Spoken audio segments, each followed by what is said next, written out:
sackcloth, ashes, you know. I mean, Judah went to another level. She even put dung before she put the ashes on. So, you see what I'm saying? Beyond our imagination, man. I mean, but this is real. You see, and that's what we have to look at going into our ancestors of how serious we were about following what's right. So all of us was sad and crying out. You know, sackcloth and putting ashes on our faces and our heads and crying to the Most High, man. Go ahead. So Esther's maids and her chamberlains came and told it her. Then was the queen exceedingly grieved, and she sent raiment to clothe Mordecai, and to take away his sackcloth from him. Right, because this is her uncle. You see what I'm saying? So she sent him some clothes to take away his sackcloth, his rags that he had on. You couldn't see him like that. Go ahead. But even Joseph, when the king asked him to come and see him when he was in the dungeon, in the prison, he said, hey man, he shaved himself up and got himself cleaned up to go in front of the king. You know what I mean? Just a sign of respect, you know? Go ahead. But he received it not. Mordecai said, nah, I don't want that. Because he's sad. He's crying out. They get ready to kill us. I don't like putting this on now. This ain't nothing but where I'm going to stay until a decree overcome this. See him? Go ahead. Then called Esther for Hattak, one of the king's chamberlains, whom he had appointed to attend upon her, and gave him a commandment to Mordecai to know what it was and why it was.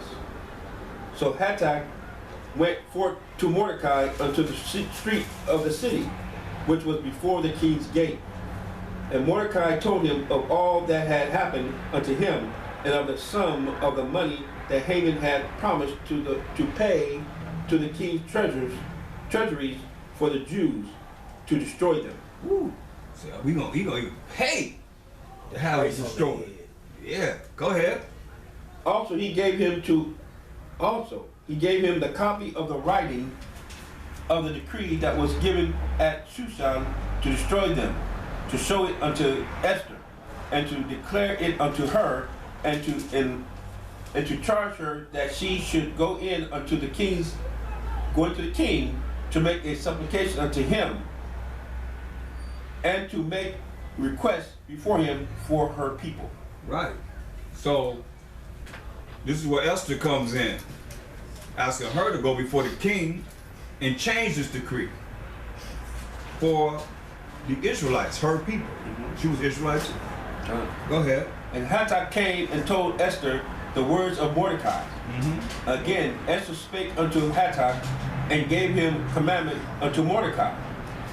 All the king's servants and the people of the king's provinces do know that whosoever, whether man or woman, shall come unto the king into the inner court, who is not called, there is one law of his to put him to death. Like you said, hey, if you go in front of the king, he ain't call you, you got one law. Put him to death.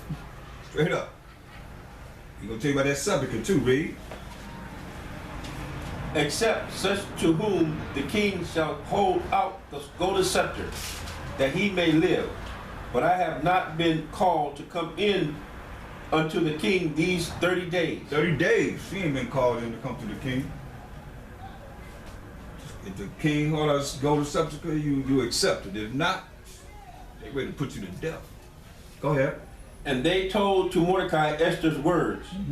Then Mordecai commanded to Esther to answer Esther, telling her what to do, a commandment in order. Read. Think not with thyself that thou shalt escape in the king's house more than all the Jews. So don't think because you the queen and you with the king, you gonna escape.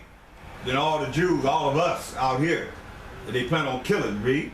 For if thou altogether holdest thy peace at this time, then shall their enlargement and deliverance arise to the Jews from another place. But thou and thy father's house shall be destroyed.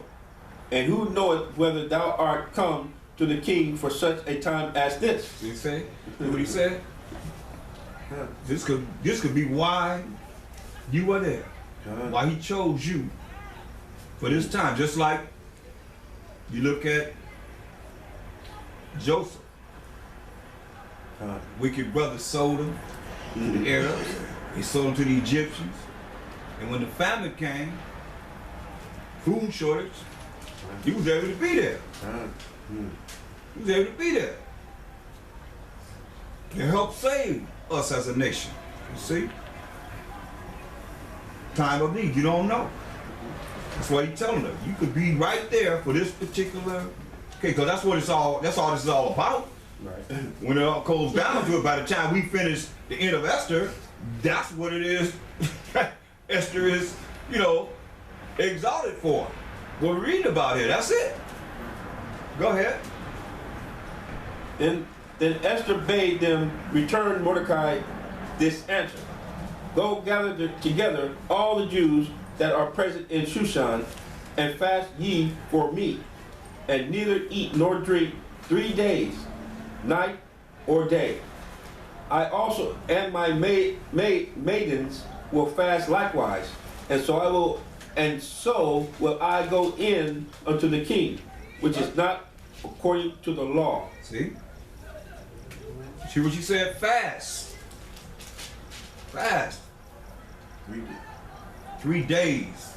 Don't eat anything, don't drink anything. It's to all Israel. Fast 3 days with her. Her and her maids gonna fast. Don't eat anything, don't drink anything for 3 days. Everybody in what? One accord. 1 Corinthians 1 and 10. One accord.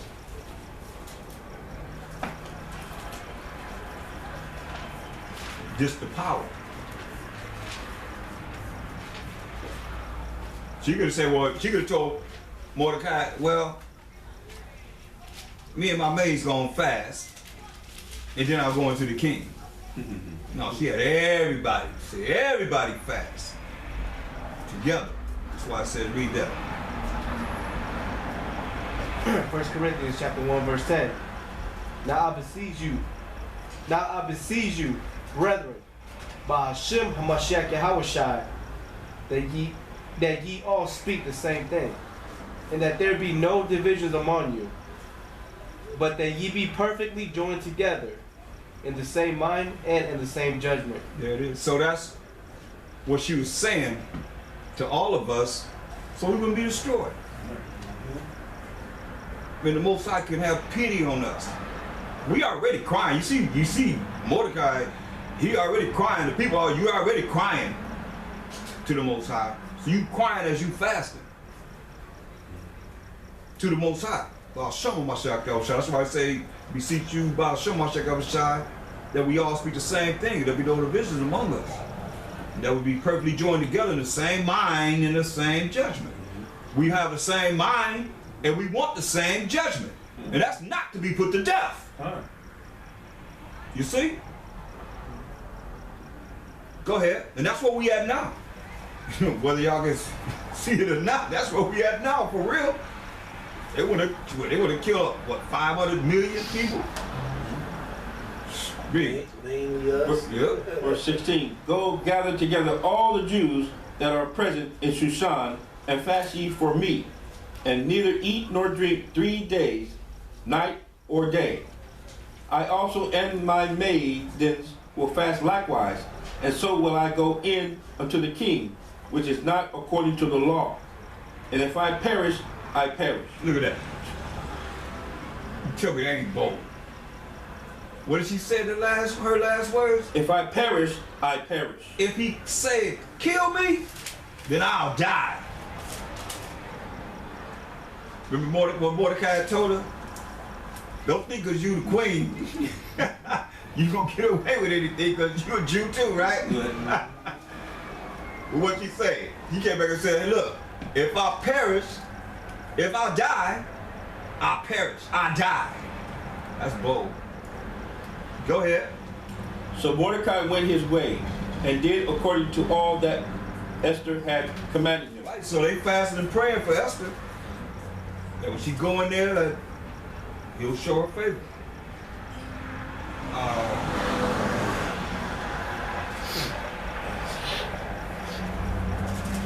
Okay, so go ahead. All right, go ahead. Esther chapter 5, verse 1.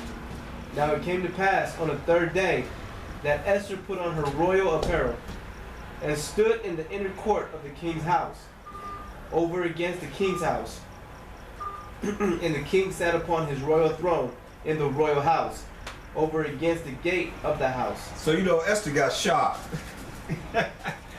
Esther put on her best attire, got herself looking good. So when she go in front of the king, remember he haven't called her for how many days? 30 days. Remember when it starts, I didn't go over it, but when it starts, he called for his wife, Vesti, to come see him so he can show her off to everyone, right? Now Esther is bang! She's bad, right? So here she is, that's why she put her royal attire on to go in front of us, right? So he'll show, he will have favor with her. Go ahead. Verse 2. And it was so, when the king saw Esther, the queen, standing in the court, that she obtained favor in his sight. See? Go ahead. And the king held out to Esther the golden scepter that was in his hand. So Esther drew near and touched the top of the scepter. Right, so in the spirit, the fasting worked. Because remember, she wanted the people to fast for her. That the king would show favor. That's why she said, hey, if I perish, I perish. But she wanted the people to fast for her so that the king would have favor and not that she should perish. So the fasting worked. Because remember, she came in there, wow, so it worked. I mean, you got to see this in the spirit. Go ahead. Verse 3. Then said the king unto her, what wilt thou, Queen Esther? And what is thy secret? And what is thy request? And it shall be even given thee to the half of the kingdom. Woo. Say, put a spirit on him. He said, woo, put a spirit on him, right? He said to the half of the kingdom. Go ahead. And Esther answered, if it seem good unto the king, let the king and Haman come this day unto the banquet that I have prepared for him. Then the king said, cause read that again. Verse 4. Esther chapter 5, verse 4. And Esther answered, if it seem good unto the king, let the king and Haman come this day unto the banquet that I have prepared for him. So you see she's bringing in Haman with the king and her, right? Go ahead. Then the king said, cause Haman to make haste, that he may do as Esther had said. So the king and Haman came to the banquet that Esther had prepared. Go ahead. And the king said unto Esther at the banquet of wine, what is thy petition? And it shall be granted thee. And what is thy request? Even to the half of the kingdom it shall be performed. It shall be performed. Then answered Esther and said, my petition and my request is, if I found favor in the sight of the king, and if it please the king to grant my petition and to perform my request, let the king and Haman come to the banquet that I shall prepare for them, and I will do tomorrow as the king has said. Right. So the banquet will be tomorrow. Go ahead. Then went Haman forth that day joyful and with a glad heart. Don't know what's going on. He joyful with a glad heart. Happy as ever could be. Read. But when Haman saw Mordecai in the king's gate, that he stood not up, nor moved for him, he was full of indignation against Mordecai. Yeah, so he don't even know. He just left Mordecai's niece. He happy because Mordecai's niece they told him, hey, we're going to have a banquet tomorrow with the king. He's like, wow, I'm the king and the queen. Want me to have go have a banquet special with me? But he hated Mordecai. Go ahead. Verse 10. Nevertheless, Haman refrained himself, and when he came home, he sent and called for his friends and Zeresh his wife. And Haman told them of the glory of his riches, and the multitude of his children, and all the things wherein the king had promoted him, and how he had advanced him above the princes and servants of the king. Right. Proud. Very prideful. Go ahead. Haman said, moreover, Esther the queen did let no man come in with the king unto the banquet that she had prepared but myself. And tomorrow I am invited unto her also with the king. Yet all this availeth me nothing, so long as I see Mordecai the Jew sitting in the king's gate. Yes, it don't mean nothing. As long as I see Mordecai not bowing down to me. Go ahead. Then said Zeresh his wife and all his friends unto him, Let a gallows be made of 50 cubits high, and tomorrow speak thou unto the king, that Mordecai may be hanged thereon. They were that Edomite woman. See, y'all, that much said about her, right? You see what she said? Who said it? Read it. Zeresh. Then said Zeresh his wife. His wife. His wife, his Edomite woman, read. And all his friends unto him, Let a gallows be made of 50 cubits high, and tomorrow speak thou unto the king, that Mordecai may be hanged thereon. Then go thou in merrily with the king unto the banquet. And the thing pleased Haman, and caused the gallows to be made. Caused the gallows to be made. That's the hangman's gallows, where they hang people on. Go ahead. Chapter 6. On that night could not the king sleep, and he commanded to bring the book of records of the chronicles, and they were read before the king. And it was found written that Mordecai had told of Bigthana and Teresh, two of the king's chamberlains, the keepers of the door, who sought to lay hand on the king Ahasuerus. And the king said, What honor and dignity hath been done to Mordecai for this? Then said the king's servants that ministered unto him, There is nothing done for him. So now look, what has happened here? Look at Job 33 and 14. So you see how Mordecai is being shown favor by the Most High. And this is how the Most High speaks sometimes. Let's read that. Job chapter 33 verse 14. For the Most High speaketh once, twice, yet man perceiveth not.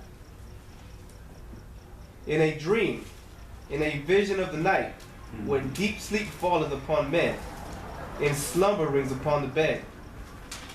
Then he openeth the ears of men, and sealeth their instruction, that he may withdraw man from his purpose, and hide pride from man. There it is. So, when a man sleeps, the Most High will bring him the understanding, the high pride for man, to direct his steps. Just like he did here. Mordecai, he couldn't even, the vision came to him. In a dream, that Mordecai has saved his life when these cats plotted to kill him. So he said, what has been done to elevate Mordecai? You see how in the spirit, Haman planned, he gonna make these gallows to kill Mordecai.